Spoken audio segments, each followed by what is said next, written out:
जय श्री राम जी। जय श्री राम जी। बस इसके तो ठीक है, 7-8 दिन हो गए बढ़िया कट रहे। बस फिर वो कोई चक्कर नहीं है। नानू कोई नहीं मना, नो कोई मेरी चीज नहीं कोई वो कर दी भाई गलत काम जिस तरह पहला हो रहा था कभी ना वो चीज नहीं है बस। भाई गलत काम को नहीं होता होगा। ना। बस फिर तू यू करेगी न जो तेरे तो उपाय बता, उतनी दिक्कत हाँ इस चीज को होगी, उतनी ही दिक्कत फिर तेरे बढ़ेगी। ठीक या है। जब एक चीज छोड़ेगी, गलत काम करना छोड़ेगी नहीं आपके गले, हाँ जी। ऐसे ऐसे इन्हें बाजना पड़ेगा बाबा बन सुख चाह तो।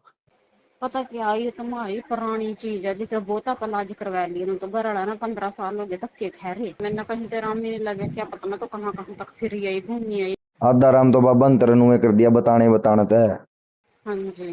ना हाँ तेरे जी। तन्नू कही भाई तू मेरे बारणा गए जी ये मंदिर माई दरबार माई हाँ राम जी। तक कर यू उपाय करते तो जो बता हर जी से ले बाबा का भजन कर गुणगान कर। हाँ ठीक है। जी। ठीक है। ठीक है भाई जय श्री श्याम।